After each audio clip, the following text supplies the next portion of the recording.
We traveled halfway around the world to Indonesia to explore some of their most remote mining operations, and we're taking you with us.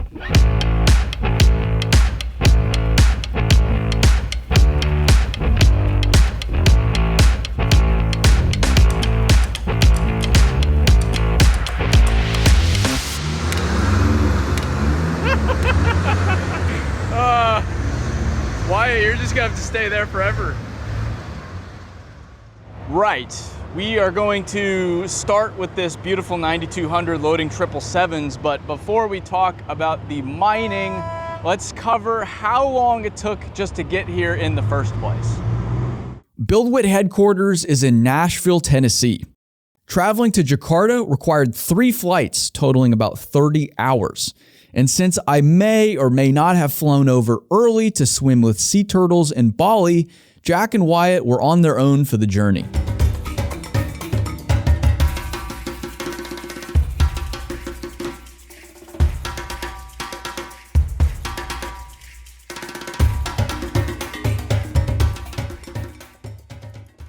With our crew united in Jakarta, Indonesia's capital city, we had one final flight to Balikpapan, the biggest city in Borneo.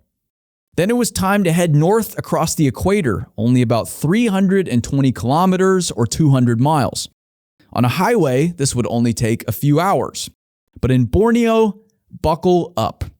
Following 11 hours of nonstop curves, bumps, and traffic caused by truck mishaps, How are you doing? Hello. Hamster. How are you? Can't park there.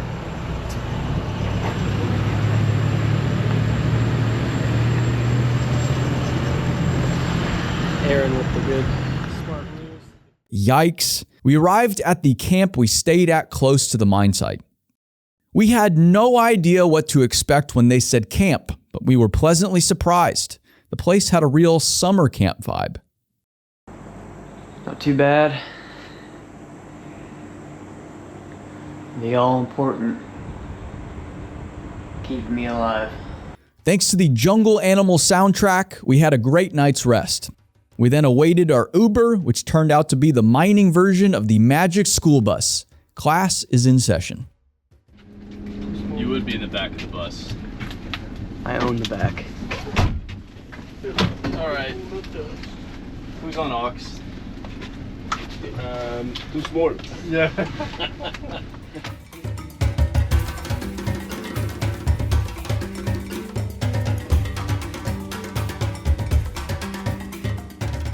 After a quick drive to site, we arrived at the mine's office where we met the team and attended a safety meeting.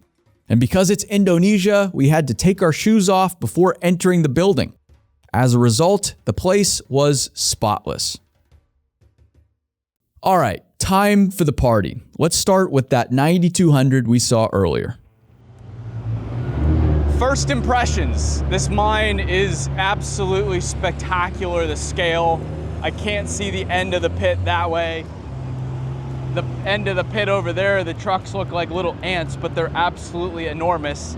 And you've got excavators and trucks everywhere, all throughout this pit. And this isn't even only the only pit here. They have multiple of these pits.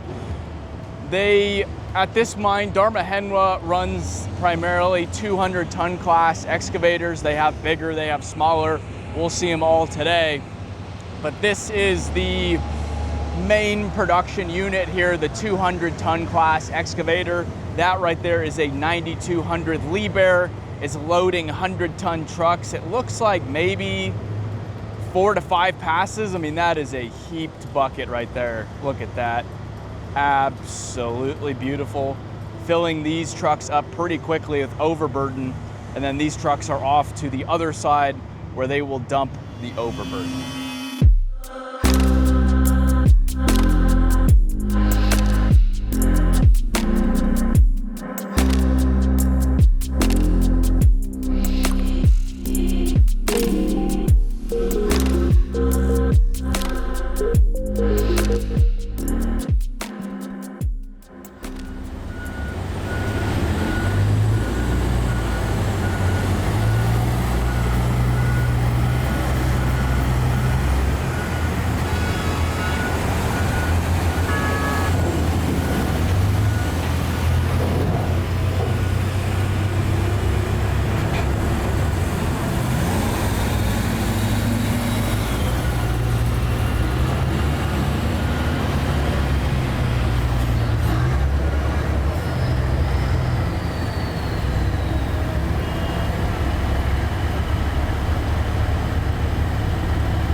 Why not bigger machines? Well, here in Indonesia, it rains, and this material is quite soft. And now, instead of me doing this, let's cut to a demonstration of what happened to Wyatt just earlier. We've been here 5 minutes, and he's already stuck.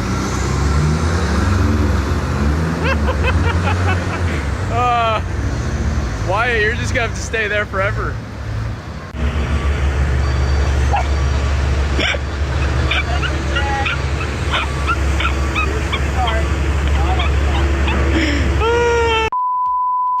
And that is why they run these smaller trucks, the 100-ton style trucks, that 777 there. They also have Komatsus on site. There's a 1500.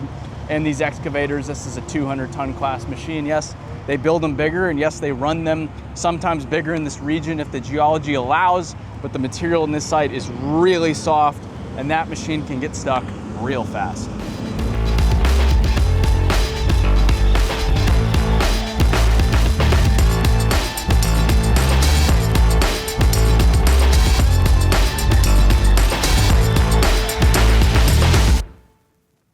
Before we head to the next part of the mine, let's go to the classroom to learn more about how the mining process here works.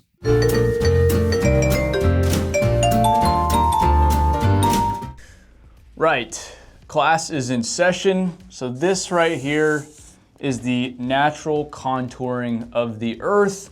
We want to open up a coal mine. There's coal beneath this earth. So here is the coal seam. It's nice, black, and the stuff we want. But first, to get it, we've got to remove this layer here of material called overburden. So the 9200s will come in, they'll load trucks, and this overburden will be hauled to a previously mined part of the operation. So they'll remove the overburden, uncover this coal seam, and then the smaller excavators will come in here, mine the coal, put it into the coal hauling dump trucks, and they will take it to the stockpile. Now, however, that's not where the coal mining process stops. This mine, like most coal mines, have multiple seams. So underneath this A seam is the B seam of coal. However, there's another layer of overburden as well. So you have to remove then this layer of overburden. So the 9200s will come back in, they'll remove this layer, they'll put it into trucks, they'll haul it off, they'll uncover the next layer, rinse and repeat until they exhaust every layer within the mine. Once it's exhausted all the way down, this is then where they'll place the next round of overburden as they open up new parts of the mine. So with that, let's get back to site.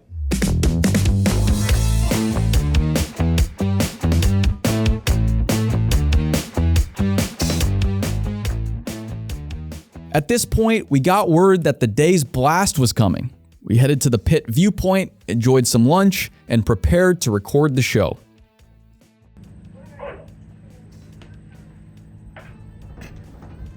Did you get it? How did you miss that? Oh, they were over there.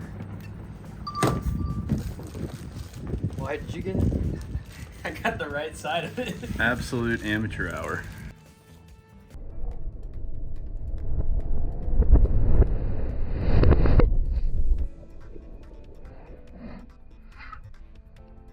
As you can see, we didn't exactly get what we wanted.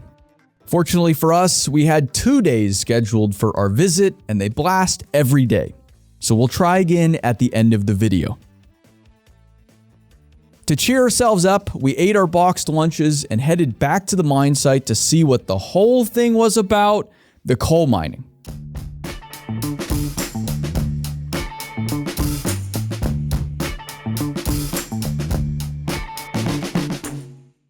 This is the bottom seam at this mine, the 5th seam, nice and thick. It's a few meters thick there, so it's big enough for that bigger excavator. That's a 9100. It has a normal bucket on it because they use that machine for overburden as well when necessary. But obviously it's loading coal. It's loading into these Komatsu trucks. These Komatsu trucks are different though. They are coal body trucks. They have that big old body on the back of it. That's because coal is not as heavy as rock and dirt, less dense. That's what I was looking for, that word.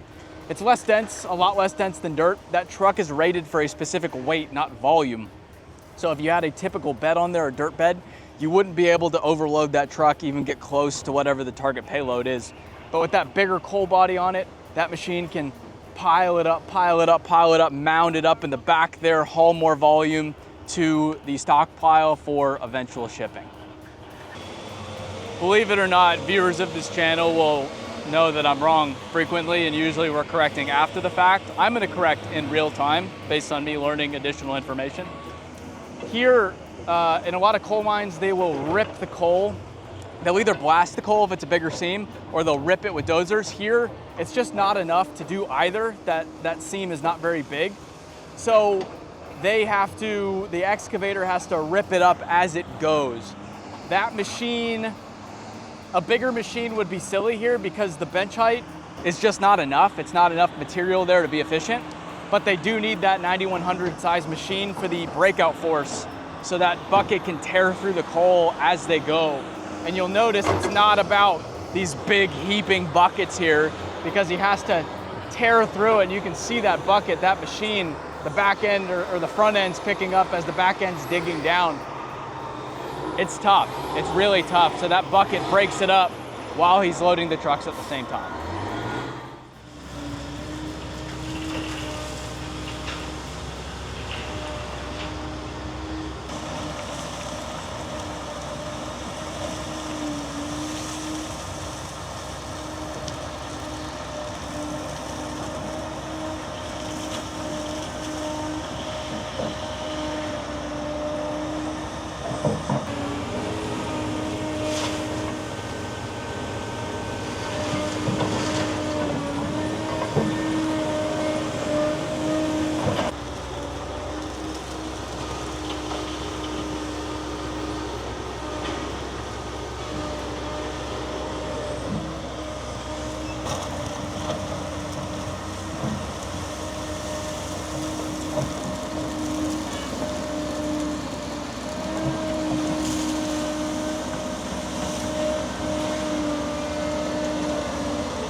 Once the excavators mine the coal and load the enormous coal body mining trucks, they travel out of the pit to the coal stockpile. Being our go-to anywhere guy, Wyatt was happy to sit shotgun for the journey. We always send Wyatt to do the dirty work. Wyatt always does our dirty work, but he's a happy camper. He likes his nickname is Swamp Rat. He loves the swamp. He loves the dirty work.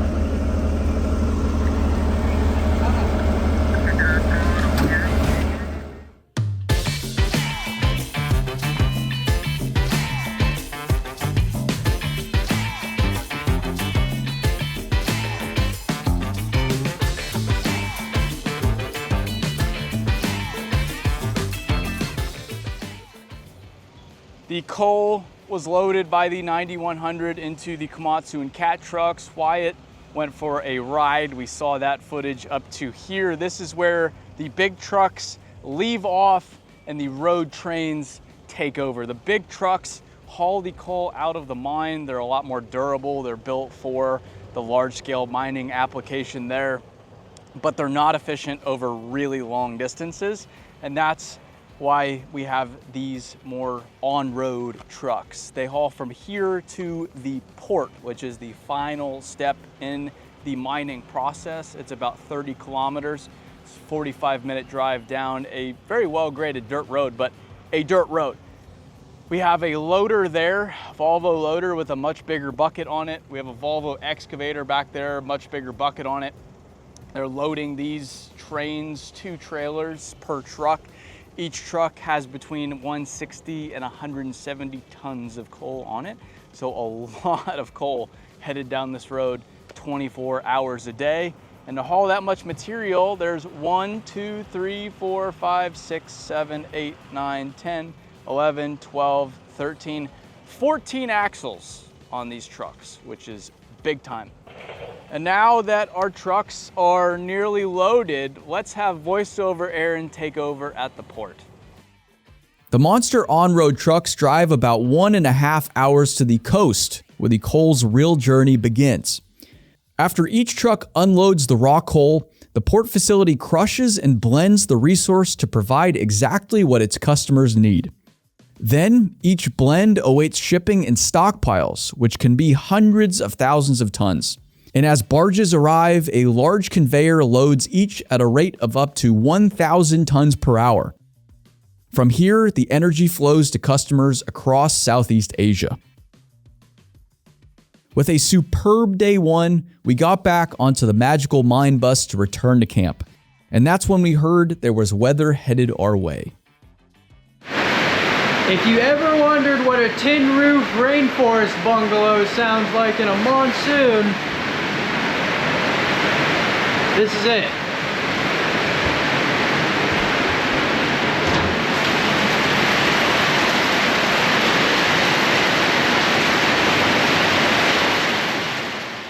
Thanks to the overnight rainfall, we knew we were likely in for a sloppy second day. But this is business as usual in Indonesia, so the show goes on. Coal mine, day 2. How's that been? I got fried rice for breakfast. Aaron's being a businessman over there. We'll see how muddy it is.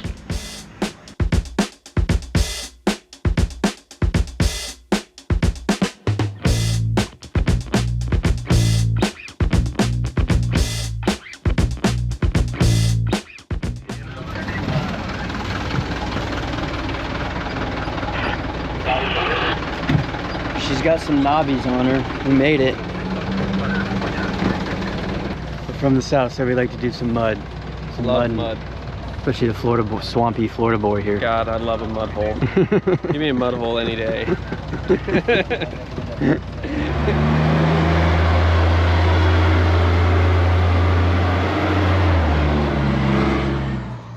We covered the mining process on our first day, so we started day 2 with the mighty Liebherr 9350, the largest machine on site.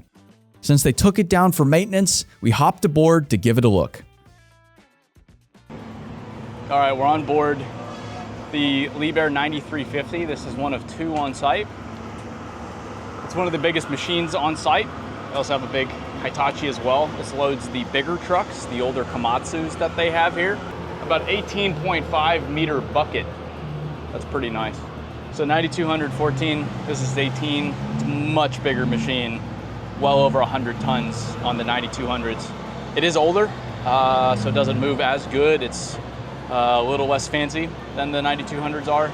No real electronics on it, but you're the operator of this machine? Yeah. Okay, all right, good. So he's the operator of this machine, didn't really catch his name. We're on it right now. They just put this excavator as available. The trucks will be coming shortly, so we'll be able to get some footage. Let's walk to the counterweight here. Very spacious deck. What kind of activities do you think you could do back here, Wyatt, with this much space? There's so much room for activities. There's more space. So much aerobics in here. So many activities. Yeah, well, like what kind of you could play a really solid game of Foursquare. Do a bunch of jumping jacks. You could play. You could. Even kickball. Kickball is a stretch, but you could do it with a small ball, small people, children maybe. Then We can go downstairs, but not all the way downstairs. You can tell it's a big machine because it has hallways. Look at that. Beauty. We'll put the specs on the screen because I have no idea what kind of engine it is. Oh yeah, she's warm.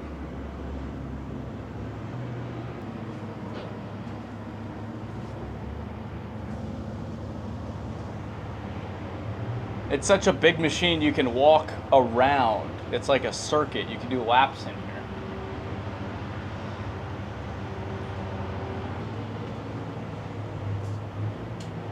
I mean, I know it's a Cummins engine, I just don't know what size it is. But you already know, because it's been on the screen at this point. I don't. Still don't.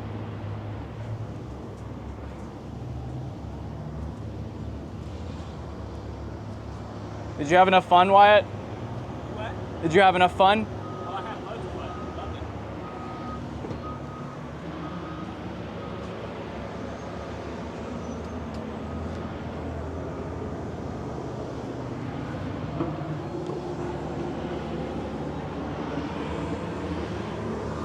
I do also want to point out, despite this machine having almost 40,000 hours, the floor of the cab is spotless.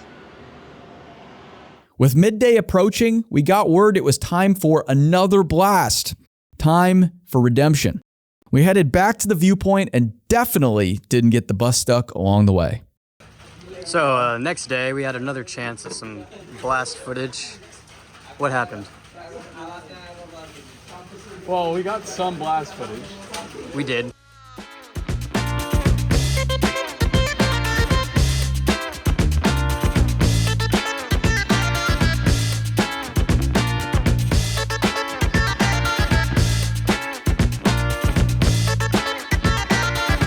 My disappointment is immeasurable, and my day is ruined. They told us it was the one right in front of us, but then they said there's also another one over there. So that one went off. We got that with the wide, but we set wide up on the third. Well, second, but then another one went off that we didn't know about. And then they said there was an error on the third, and it's just started to rain. You can hear it. So I confirmed with them. They said, oh, there's an error. They're not going to shoot that one. I turned the drone around. and then it went off. Oh.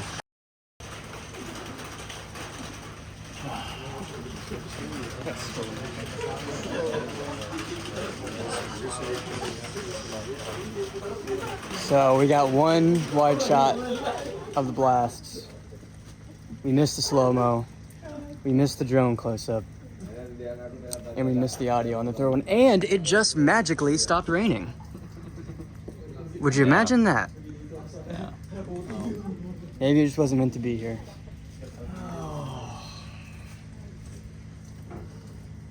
Can they blow something else up for us? Despite the muddy conditions, there were still plenty of machines working on day 2. So before we wrap up, here's plenty of additional footage of machines doing their thing.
In the words of Jeremy Clarkson, on that terrible disappointment, It's time to end. thank you so much to Darma Henwa for arranging this visit here in Indonesia. I hope you enjoyed it as much as I did, and we'll see you on the next one. Stay dirty, everybody.